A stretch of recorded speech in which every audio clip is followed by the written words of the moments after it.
We went from, Okay.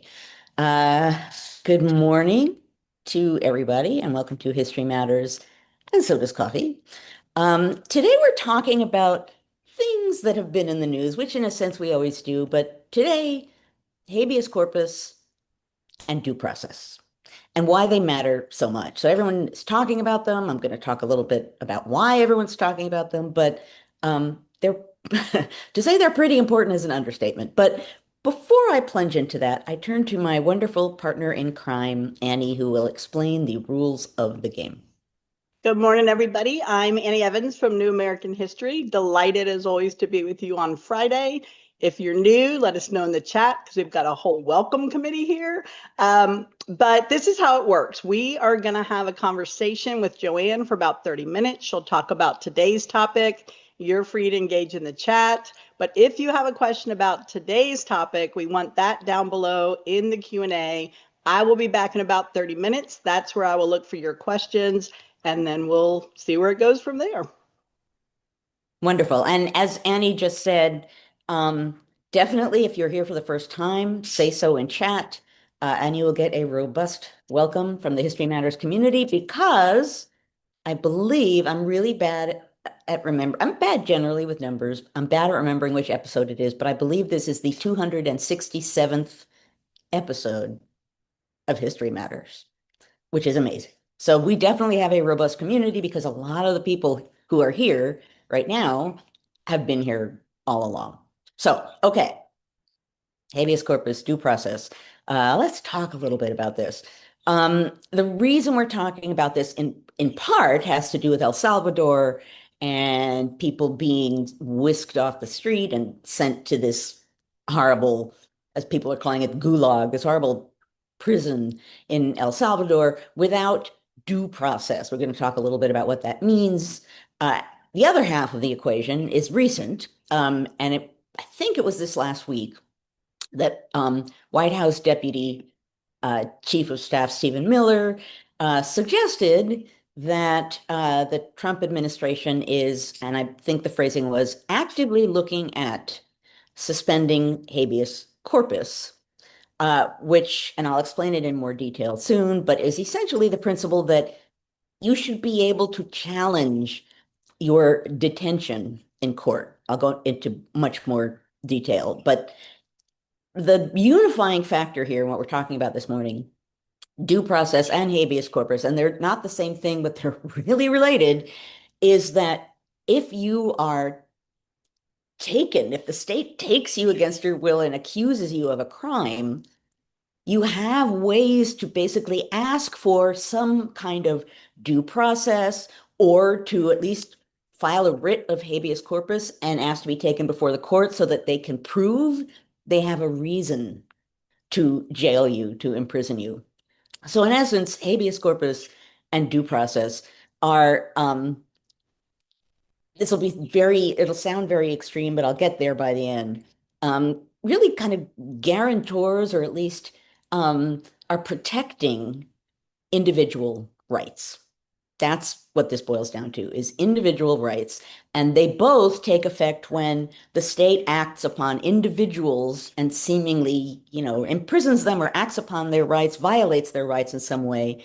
There are ways to ensure, or at least to encourage, the fact that the rule of law is in operation, right? And I've said a million times before, so what's a million and one?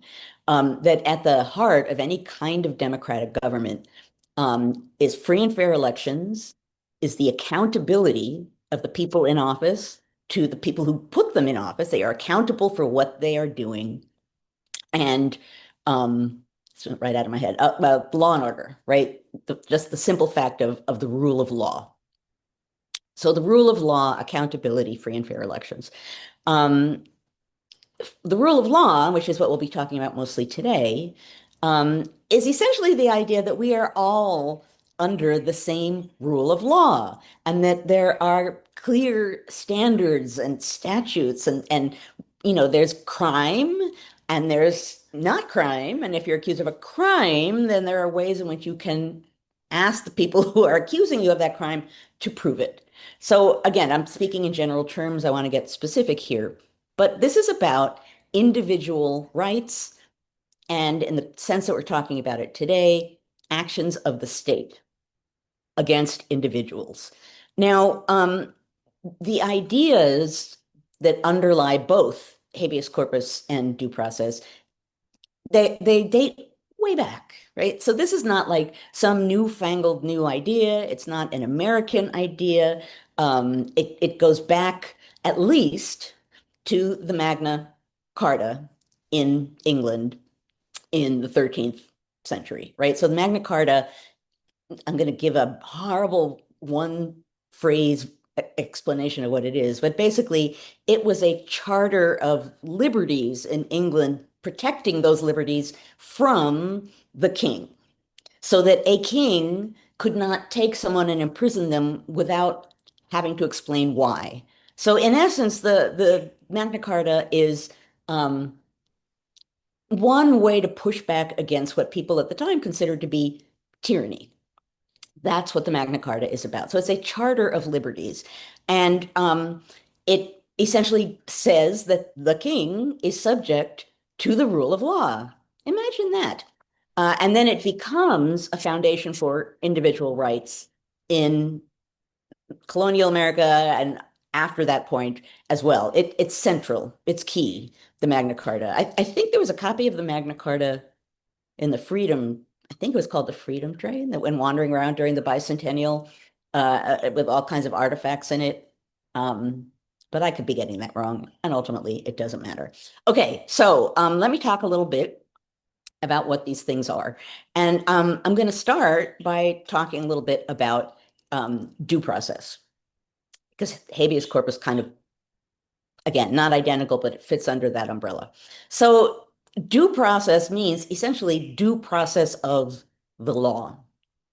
And the Fifth Amendment to our Constitution says, quote, that no one shall be, quote, deprived of life, liberty, or property without due process of law by the federal government. And the 14th Amendment, the post-Civil War amendment, essentially uses the same language, right? And it says that whether the federal government is seemingly depriving people of due process or state governments are depriving people of due process, they shall not, federal and state governments shall not do that. So in essence, due process is a statement that our government has to operate within the law to some degree, that there are fair procedures, and that if it doesn't operate within the law, there are procedures to challenge what the government has done.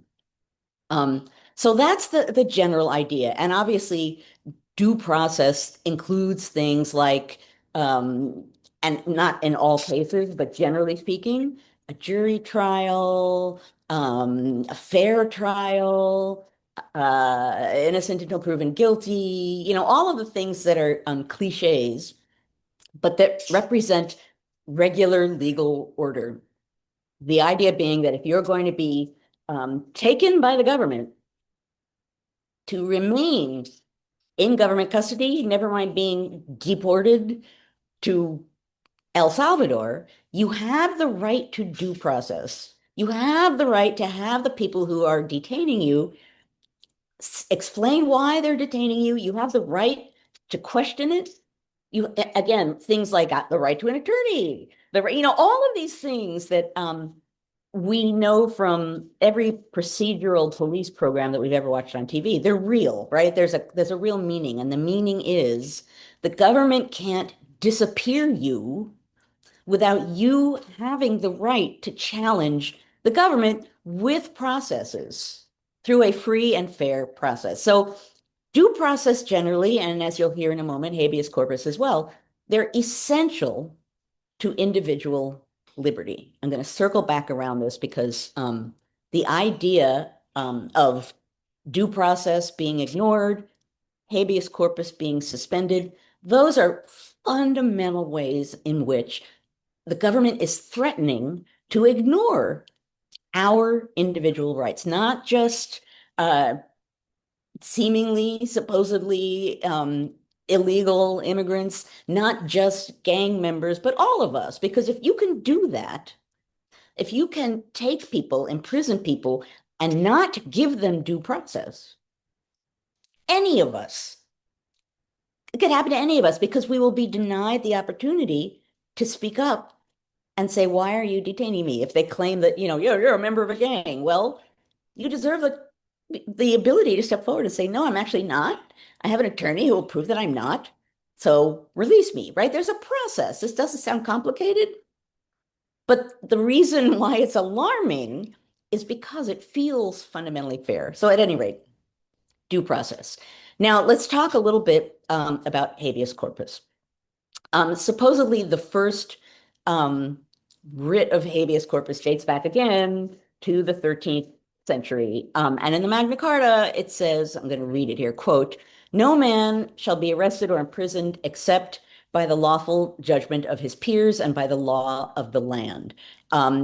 Petitions for habeas corpus in England were beginning to be actively used in the 17th century. What habeas corpus literally translates to is essentially, you must present the body. You have the body of the person being imprisoned, and that person should be presented, among other things, to the court to have a chance to question why they have been imprisoned. So in the US judicial system, you can file a writ of habeas corpus to determine if your detention by the federal government or the state government is valid, right? So it basically asks the court to determine if someone's imprisonment is lawful or not. So again, it's an attempt to extend justice to people so that they can't simply be disappeared and that there's a process in place for helping to ensure this. Boy, Rosie has a lot to say. Rosie is worked up about this, and we all should be worked up. So this is a good model to follow. So basically, habeas corpus is in the spirit of due process, as a kind of due process, said that if you're imprisoned in some way, you have the right to file a writ of habeas corpus and ask a court to actually state whether your detention is fair. And again, if you're filing a writ of habeas corpus, you probably have an attorney. The judicial process, which in one way or another doesn't always work the way we want it to work, but is a way of defending individual rights. And again, that's what we're talking about this morning, is ways to protect your individual rights. May not always work as we want it to, but it's there, and the fact that it's there really matters. So the Constitution actually says, we live in this weird moment of executive orders seemingly being instantly law, which they're not. And we also live in a moment where people declare that they're going to do things, and actually the Constitution says, no, they can't. So some of the things that get tossed around today, you actually might need a constitutional amendment. Again, worth considering. In the case of habeas corpus, Article 1, Section 9, Clause number 2 says, quote, the privileges of the writ of habeas corpus shall not be suspended unless when in cases of rebellion or invasion, the public safety may require it. Now, obviously, that unless leaves a little shady zone. But before we get to the unless, that first statement that the writ of habeas corpus is in play unless rebellion or invasion, that's a broad statement, and probably not a lot of people realize it's in the Constitution. If you go back and read the Declaration of Independence, and I think I have talked about this before, I might not, and I might actually at some point go back and maybe one of our episodes will be about the Declaration of Independence, but there are the Declaration, and I'm sure most of you know this, but I'm going to say it anyway.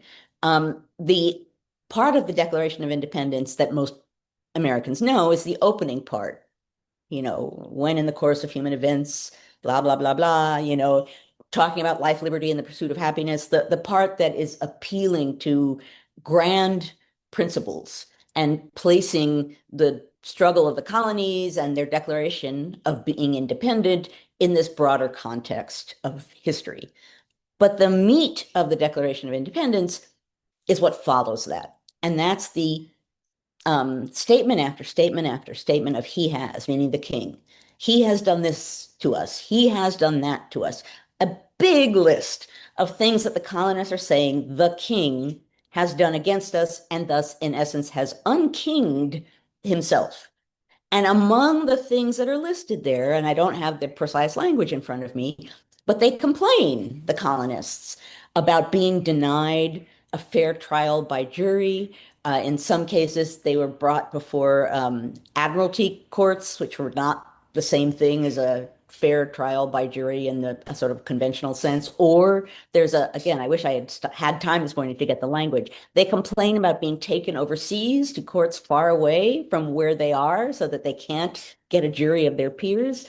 Some of the things that are in the Declaration of Independence, and our History Matters people are so amazingly good with finding things online that I will bet they can find those two statements in the Declaration of Independence and put them in chat. But regardless, among the things that really upset the American colonists and that they considered to be justification for declaring independence was the crown denying, in essence, due process, fair trials, fundamental things to any kind of government where the people, the citizens, the subjects have individual rights. So these things are not newfangled conventions. They go all the way back before there was a United States.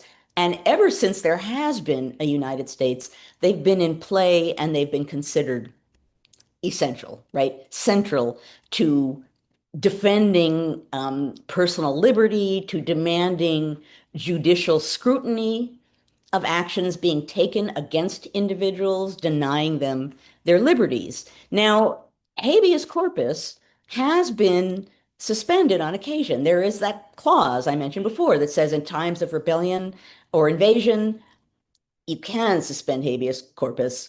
And one famous example in which that happened is during the Civil War, when President Lincoln first suspended habeas corpus, I believe in the state of Maryland, which was a key state between North and South.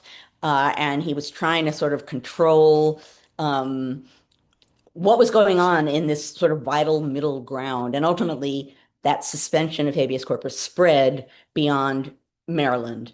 Um, in the summer of 1862, he had called up state militias, which were calling forth, basically dealing with increased action on the part of the Confederacy and calling forth a lot of increased military action on the part of the Union as well.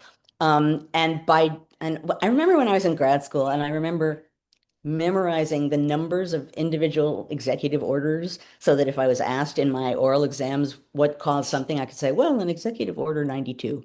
And in this case, by General Order number 141 on September 25th, 1862, Lincoln subjected protesters to martial law and the suspension of habeas corpus.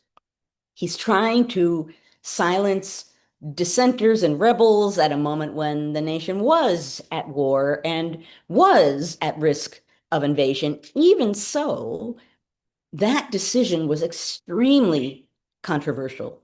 The idea of suspending habeas corpus, even in that moment, when obviously it is a moment of emergency and crisis, even at that point, it was considered maybe one of the most, if not the most controversial aspects of Lincoln's presidency. It was considered to be an extreme action. So, first of all, sort of getting in front of a camera nowadays and sort of mumbling like, yeah, maybe we'll suspend it. I don't know, we're thinking about it. That is not only sort of outrageous generally, but it like denies the entire history of habeas corpus in an American context and how it has been treated and how it has been used and how typically hasn't always worked out well. Another example of habeas corpus being suspended actually took place, and I'm trying to get I think it was, and it was, I have notes here, after the bombing of Pearl Harbor in World War II. Habeas corpus was suspended in Hawaii. Again, moment seemingly of crisis, moment of war. Habeas corpus is suspended, which helped to pave the way for the arrest of Japanese Americans in Hawaii. It is an extreme thing. It is a dire thing to suspend habeas corpus, to deny people due process. And the fact that the Supreme Court essentially is saying as much and the Trump administration is ignoring it, that's its own thing to talk about, right? That I don't like dividing lines about when exactly are we in a constitutional crisis. But that's certainly something that is a crisis. If the Supreme Court makes a ruling and the president ignores it, how are you actually enforcing justice? How are you actually enforcing a free and fair deployment of the law? How exactly are American citizens being, how are their rights and their liberties being protected in any way against a president or king from doing something that is, has no reason, is wrong, is improper, is based on a personal grudge as opposed to any real crime or accusation, and making it so that there's no way or no effective way or fewer ways for you to say this isn't right, filing a writ of habeas corpus and demanding that a court judge on whether this is fair. This is extreme. This is connected with disappearing people. It's how you disappear people. It's if they don't have these fundamental rights, which is what we've been watching happen in regards to El Salvador. So I wanted to talk about this today. I wanted to open this up for discussion because I think habeas corpus is not a user-friendly term. Due process feels like a cliche because people say it all the time.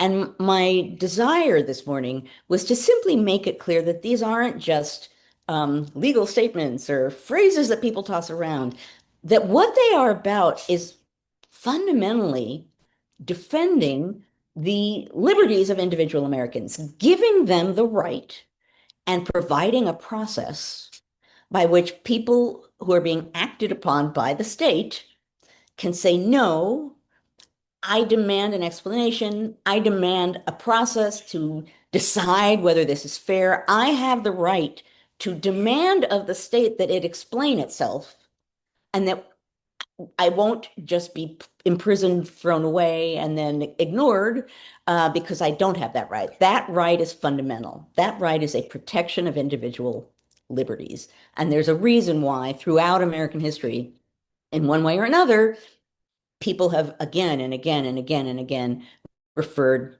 back to these things. And again, it's why the Constitution, most people don't realize habeas corpus is in the Constitution, right? That these things are fundamental.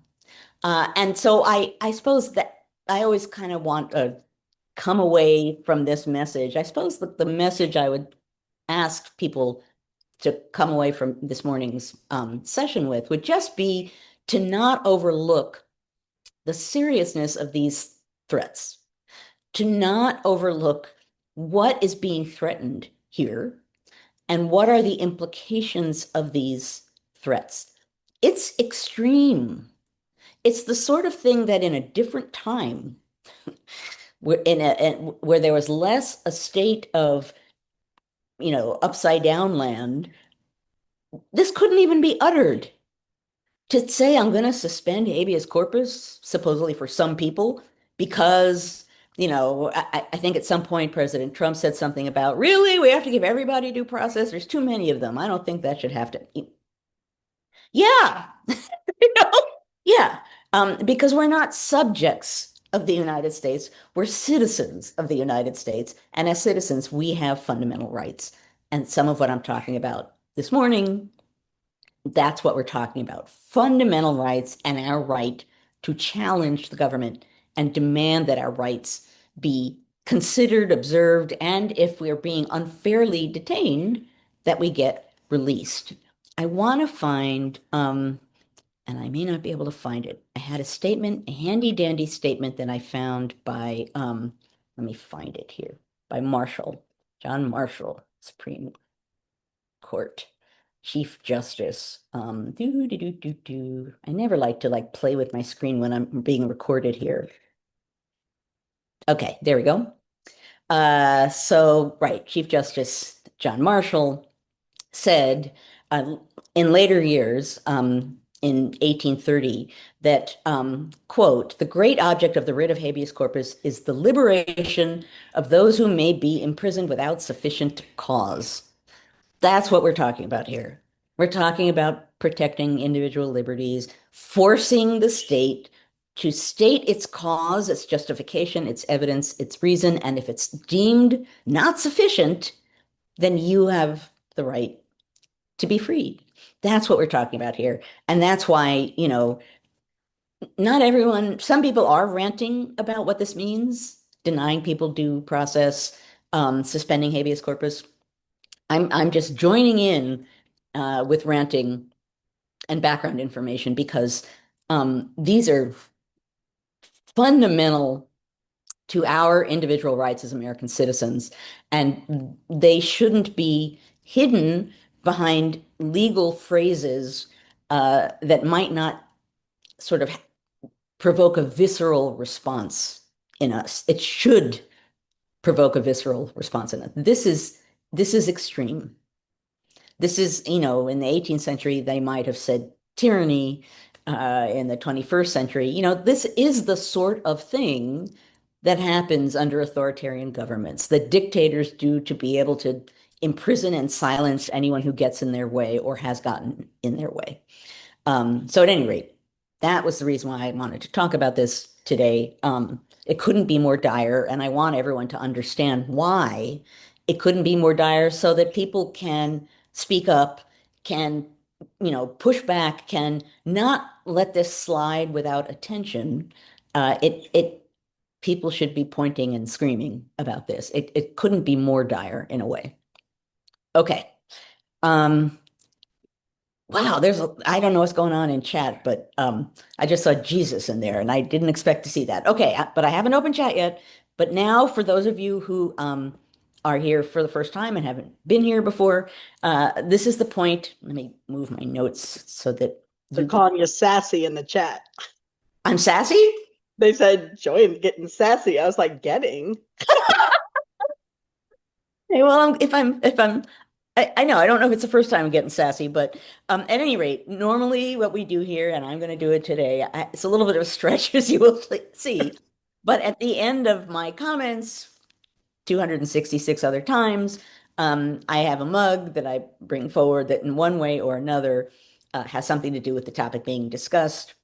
Today I was reaching. I was like, what mug do I have that has anything to do with due process, the rule of law, habeas corpus? Here is my solution. Habeas corpus and due process date back to the time when people were using A quill feather. pens. I think it works. I'm down with it. I didn't. Once I figured it out, I thought it actually. Thank you very much. Inkwell. It dates back to quill pens and inkwells. That's how old these two things are. The other side actually says, and this is a gift mug, and I don't know who gave it to me because I never remember that, but it says, today we are making history, and that's where the quill pen is. Yeah. But at any rate, that's a great mug. it is a good mug, but thank heavens I found a way to have a mug that addresses this in some way. Okay. So let me open chat and we can, hold, someone wants me to hold it up again. That was by Carol Lee. She's got to post her picture. She's our archivist. Okay, a picture must be taken. Okay. Carol Lee is the archivist of History Matters. We need an archivist with History Matters. All of these episodes. Okay. Cece says she missed it. You guys. To be fair, I kept Cece up late. She was helping me edit. Oh, okay. Habeas corpus and due process date all the way back to the moment when people were still using inkwells. Okay. Now let us move on to question. All right. So, okay, our good friend Julia Brennan, who's been with us I think since the beginning. She says she has a language question. She says habeas corpus and due process, historical and important. But do most people understand what it really means? Would it be better for us or for the press or authors to use simpler language and increase understanding and attention from the public? I mean, the simple answer to that is yes, right? Because which is part of why I was doing what I was doing this morning. I think the ideas behind them can seem invisible because due process of what? Due process of the law, right? But it's not obvious necessarily in those two statements, and habeas corpus is not a user-friendly kind of term for most people. So yeah, I've said on History Matters, 892 times that words matter because they really do. The words that people choose to use in making assertions against you or for you matter. The words that someone in a position of extreme power, like a president, the words they choose to use matter and matter more than the words that some other people may choose to use. And in this case, I think that is a valid thing. And I think that applies to more things than habeas corpus and due process, that we should be declaring things, stating things, coming up with a way of putting things before the public, as that question just said, in a really clear way so that the importance and the meaning and the value and the risk at stake, at hand, all of those things are clear. I'm not going to be able to like instantly say, you know what we should call it, but I think that that is a really good question, and I think that that's a really good idea. I think that's what most civics and government teachers try and do. Like, it's important for them to still know the vocabulary because they're going to see it when they read primary sources or these ridiculous tests we've still forced them to take. But you do have to break it down. And then my whole thing now, I say to kids is, and now you need to go home and share this with your parents because they didn't learn this when they were kids because they weren't allowed to learn it. And the kids look at me, but now the kids are seeing like the dumpster fire all around us, and they are like, yeah, my mom and dad don't know how the Constitution works. I mean, I mean, it's not funny, it's sad, no, but well, it's sad, but it also, you know, before the semi-recent past, we took so much for granted. Mhm. We didn't think necessarily about the Constitution. We didn't think about individual rights. We just assumed democracy is good, democracy is here. The United States is a democratic government, small Yep. d, right? We just took all of this for granted. So to a certain degree, the fact that Americans um, have assumed things for a long time and now semi-suddenly they actually have to think about the meaning of things, that's there's a logic to why this is happening now. But it's part of why we're here, right? Among the things that we do on History Matters is like card out these things and say, I know that not you guys necessarily, but we have all been assuming a lot. So let's talk here for an hour about ways in which we should not be assuming these things anymore. Yeah. All right. Our good friend Troy Plummer asks, he says, while I know Lincoln suspended habeas corpus during the Civil War, might the oath the military takes to defend the Constitution against all enemies, both foreign and domestic, kick in and stop the current administration from suspending habeas corpus per Article 1, Section 9, Clause 2? Like, could the military, even though the president is the commander in chief, could they say to him, no, we're not doing that because we as military personnel took this oath to defend the Constitution and you're going against, like, could they stand up to him? I mean, I guess it's a could they question. Could they? I would back up for a moment and say Congress Yeah. could stand up, right? I mean, Congress should, in this circumstance, say, generally speaking, this is under our purview, right? This is what we do. We don't think this should be happening, and we're going to act against it. That's what should be happening. As far as the military, Kay has put it here, says the military doesn't have to obey an illegal order. And I'm maybe in the semi-recent past talked about this panel that I saw at Mount Vernon in a conference about democracy, and there were all of these leading military figures, generals, and they all said in one way or another, with great sincerity and emotion, that their pledge to serve the country and the government meant something, Mhm. that they would not act, follow orders that were against that pledge. I have a colleague who was there and saw this, and he was a little teary at that statement. It's what you want to hear is that kind of statement. But we live at a moment when everything is being challenged, and when the enforcement of claims is at issue again and again and again, so that I can say, Congress should be speaking up, or you shouldn't be able to like just deny a Supreme Court ruling. Well, all of that is true. Enforcement is kind of where the rubber hits the road, and that's kind of where we are right now. So, Annie just left. I don't know where she went. Um, while we're waiting for Annie to come back, David says, yeah, the pledge, the oath certainly meant something to him, right? There's no expiration date. Yes, Annie has left the building. It means something. And it means something, oaths mean something. This is something that I've talked about sometimes when I'm teaching the American Revolution, that when you swear an oath, and certainly in those times, when you swear an oath, oh, and he's coming back, it meant something. It was a matter of your personal honor as a person. When you someone said maybe your vertigo acted out, Annie. It means something when you swear The an oath. power surge in the storm.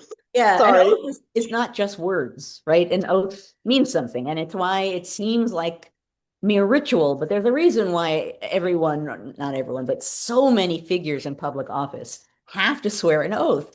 It's not empty ceremony, right? There's a meaning behind it.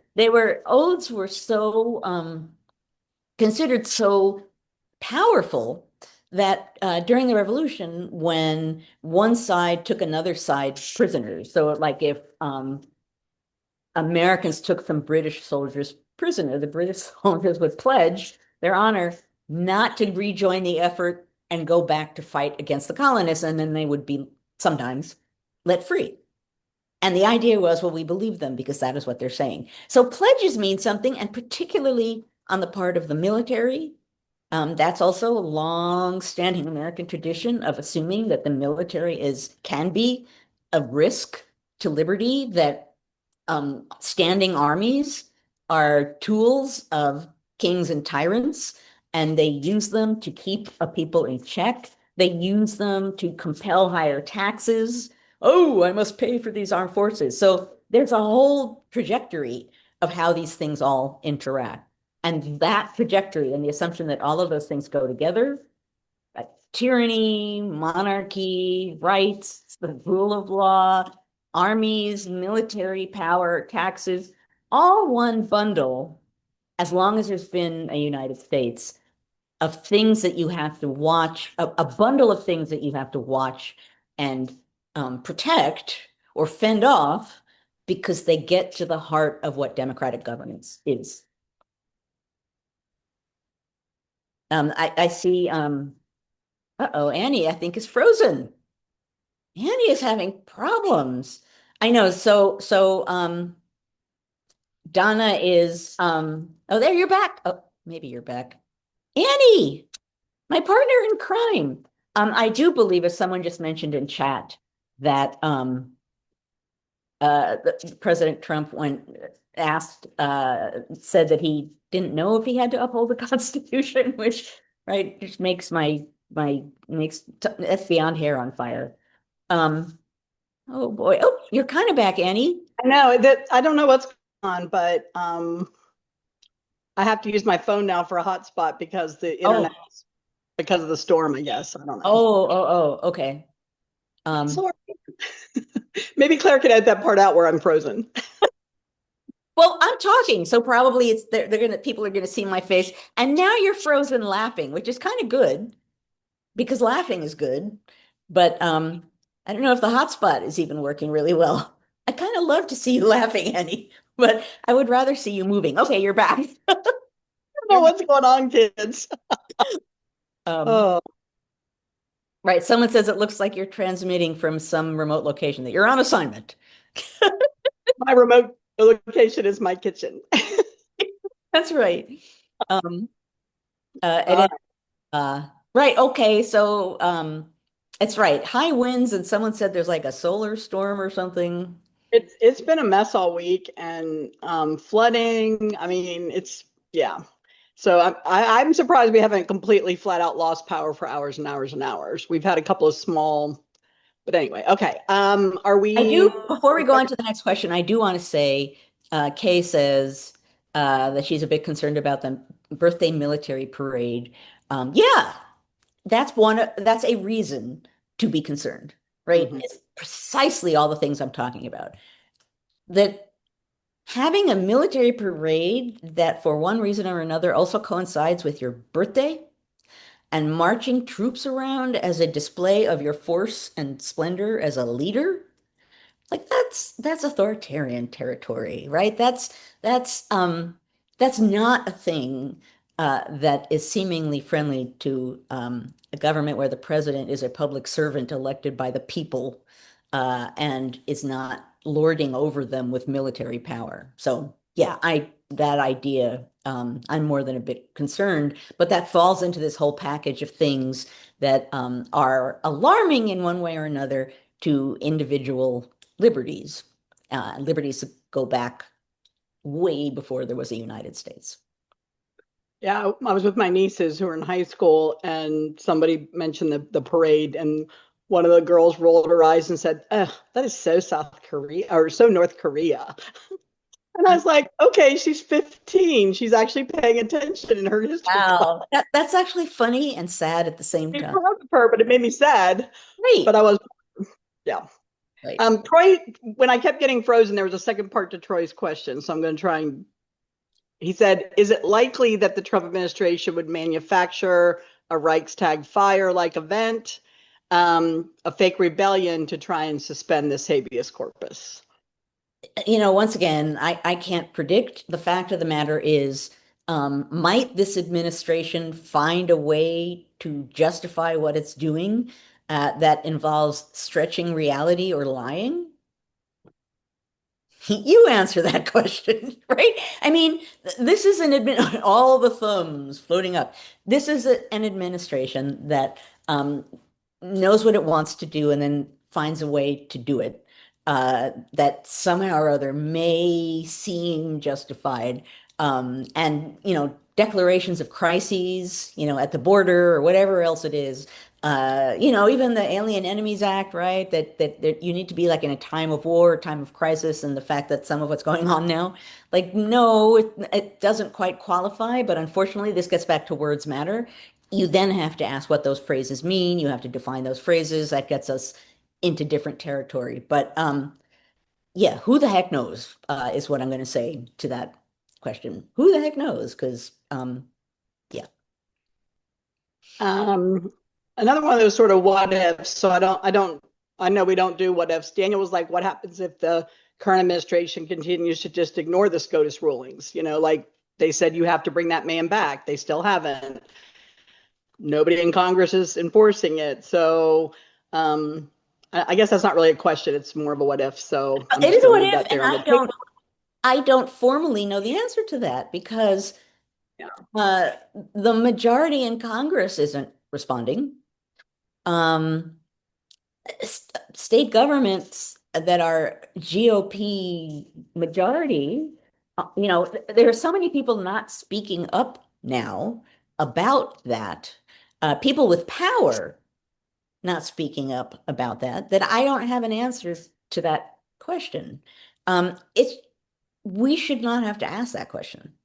That's a scary question. Gee, what happens if this administration just keeps basically denying what the Supreme Court says and ignores it, doesn't pay attention to it, and does what they want? That is called, again, that's not going to say constitutional crisis, but we have three branches and we have checks and balances and they have jobs and things that they do to check the power one of another branch. And if, for example, you're in Congress and you're basically saying, yeah, we're not going to exercise that power at all. The president can do whatever he wants. That's a problem. The three branches matter. The checks and balances, they're there between three branches. You can't have one branch just sort of sign off and assume that the system is going to be functioning in a coherent, logical, positive way. Yeah.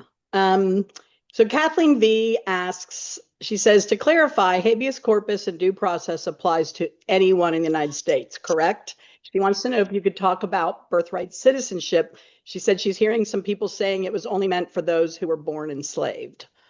Oh, well, no, I mean, birthright citizenship is the idea that if you're born here, you are a citizen. I mean, that's the fundamental. So it doesn't just apply. It is true that it's the amendments, the series of amendments from the Civil War that addressed all of these things, right? Because now you had enslaved people who were going to become citizens, and what did that mean? But it doesn't mean that that only applies to enslaved people. It's more broad than that.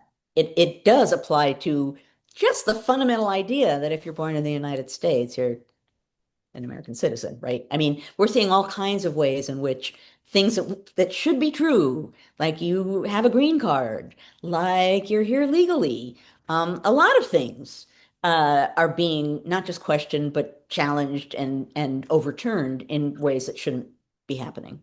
Um, so, yeah. And the second part of Kathleen's question was, is there any precedent for a president using the National Guard to round up immigrants?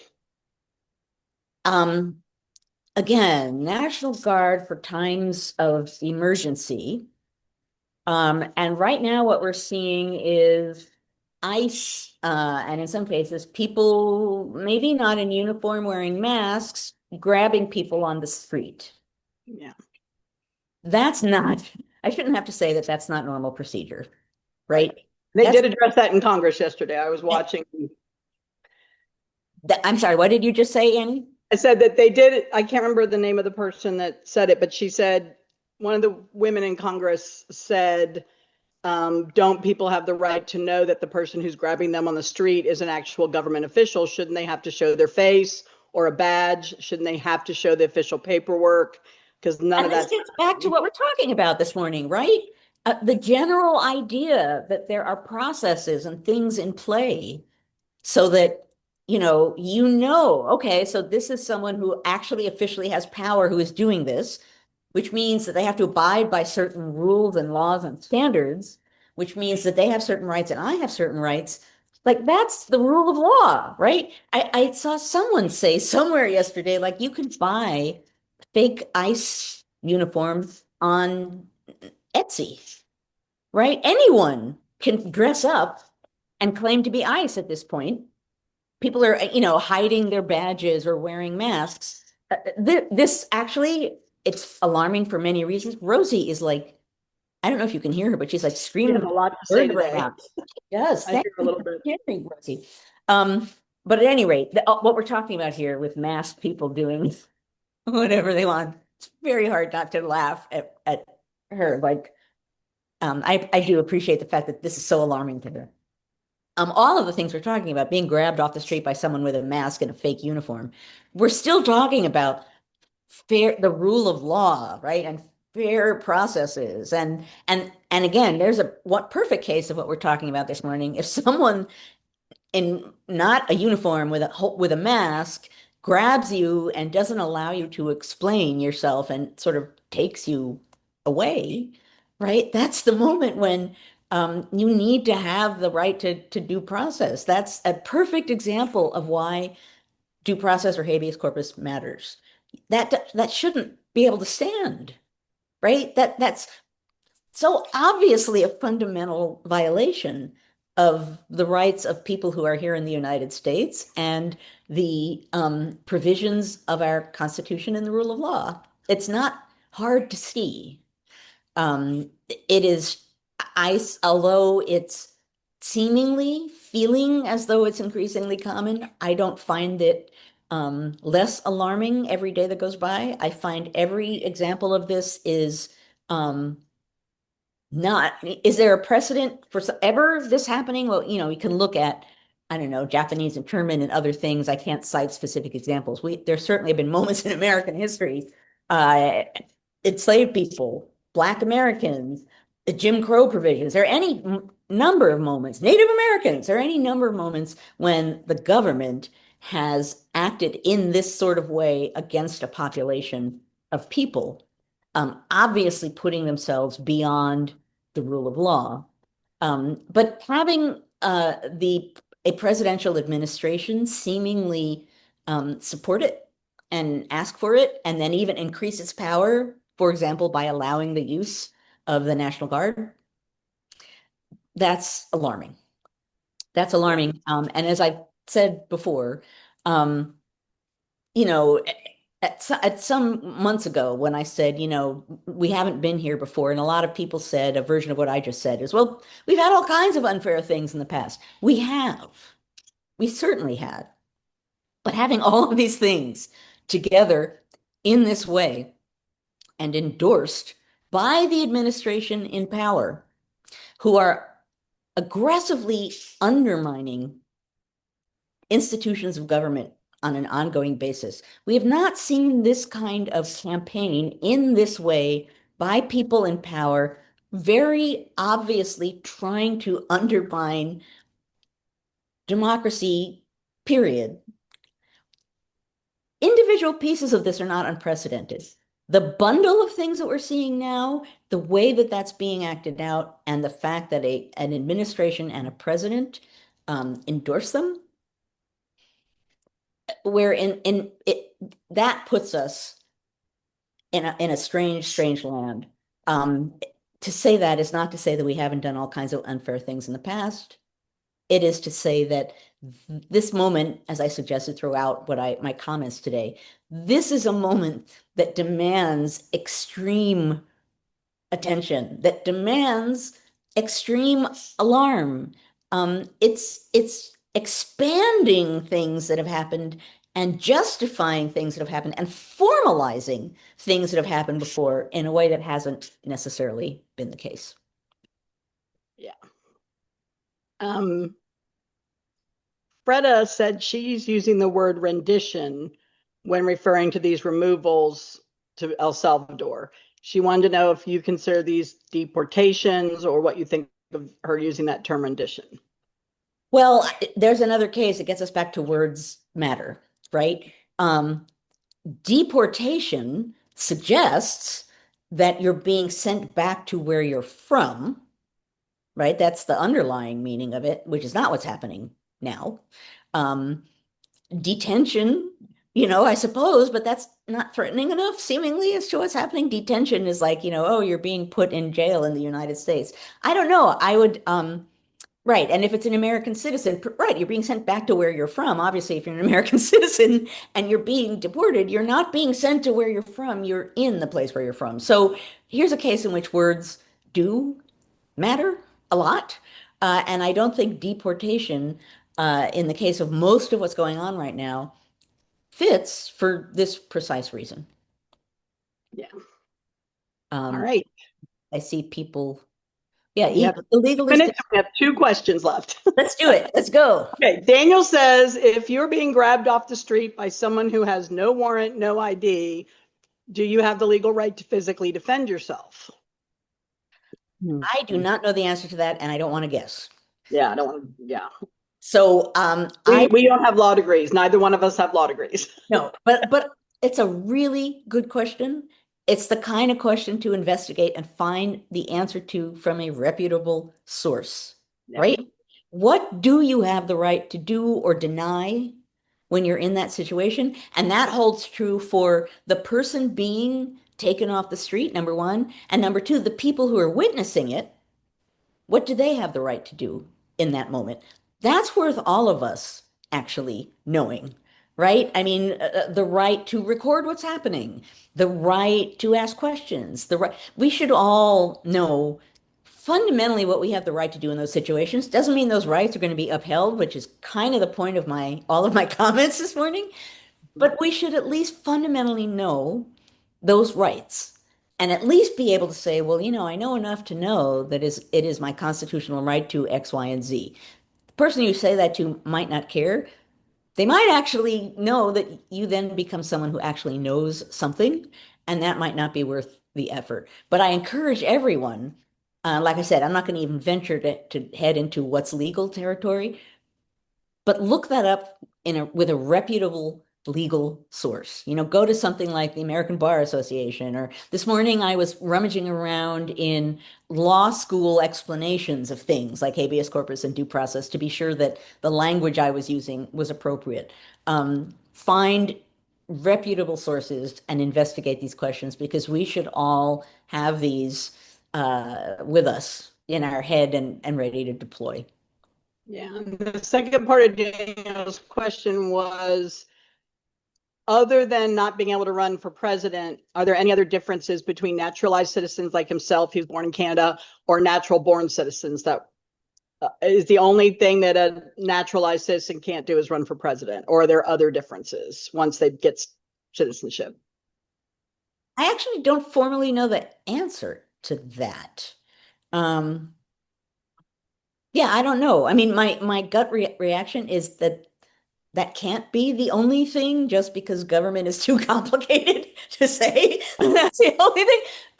But I don't know. And someone here might know. Oh, there, Tim just put up AmericanBar.org.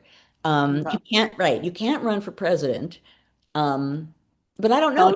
Thinks that's it. All Yeah. right, last question is Deb and Paul. They said it seems like the courts go along with an idea that once a person is picked up by ICE and moved to a detention center in Louisiana, that their home state's court no longer has jurisdiction. What is the logic behind that? Is it they just move them to a state where they know the court's going to side with them, or That gets back to the Declaration of Independence, man, right? That says, what is the king doing? Well, the king is removing us to places far from where we're from so that we can't really get a fair trial, right? And we are protesting against that as an act of tyranny. Now, again, we're at a moment where there are all kinds of fundamental things being challenged and actually acted on, or challenged and being ignored. And this idea that, number one, a student who said something positive about Palestine or who said something about atrocities in Gaza is grabbed off the street and then put away in another state somewhere and held imprisoned because of what they said in a student newspaper. And I'm not actually making all of this up. This is what we have been watching going on. Some of what we've been watching is people stepping forward and saying, no, this can't happen. Even the Supreme Court sometimes weighing in, and those rulings or questions or challenges or decisions not being followed. So we're at a moment where that's the sort of thing that's being challenged, fought back against, pushed back against. Um, we are. If any of you, does someone know the name of the comedian stand-up who did this routine on a horse in the hospital? Does anyone know that? I can't remember his name. Mulcaney. John Mulaney? Yeah. Yeah. Mulvaney. Okay. Mulvaney. I couldn't think of his name. If you haven't seen this, I watched it yesterday. He makes up this scenario, like what we're all in a position now where it's like there's a horse loose. There you go, a horse loose in the hospital. Jim just put the post. And we're like, what happens when there's a horse loose in the hospital? What can the horse do in the hospital? When the horse use the elevator. Can a horse use the elevator? I didn't know the horse had the ability to use the Oh my gosh, I'll have to go back and watch that. It's It makes actually me laugh. it's really, really He's funny. He is right funny. on target. So All right, we cleared the deck. It actually happened. We cleared the deck. I love it. That doesn't happen. Doesn't happen very often. Only 4 minutes over. Oh, that was first term. Daniel says, "Oh, holy." Okay, I won't say holy what I was going to say, but it's very for that reason and more. It's worth family show, Joanne. Yeah, family show. Family show. It's a dysfunctional family, but it was still a family. I know, it is. Okay, so my brother's let me explain what's going to happen now. We are going to go to the after party. What that means is that we will no longer be recording our conversation so that we can be even freer and easier in whatever it is that we say here to each other. If you beamed in through the NCHE website, you need you to just stay right where you are and poof. Tim is like, get ready for the poof. Poof. You will be in I'm the here to activity. do this. There's so many poofs. If you are watching on Facebook, you need to leave Facebook and go to ncheteach.org/conversations. That's ncheteach.org/conversations. And then you too, poof, will be in the after party. I do want to say, since we're going a little bit long, uh, thank you. Say very quickly, thank you all for being here. All of our conversations matter. This conversation in this moment, and the fact that at one point we got to a point where we're saying, guys, investigate your rights and what you have the right to do in the kinds of situations we're talking about today, that's immediacy and important. So it matters that we're here. It matters that we're here in a big number, week after week after week. I am grateful for you and grateful that you are here. I want to thank my partner in crime, Annie, and NCHE, and Carol slash Claire, and Jessica and John for providing the platform and making this possible week after week. I hope that everyone takes care. Be careful. I think that, well, I don't know this. I'll talk about this in the after party. Take care, be careful. Be careful about what's going on out there in the streets. Take care of your health, right? Since we're no longer being notified about some basic health issues. Take care of yourselves and take care of others. Right? Watch out for others as well. And I will see those of you who are not sticking around. I will see you in a week.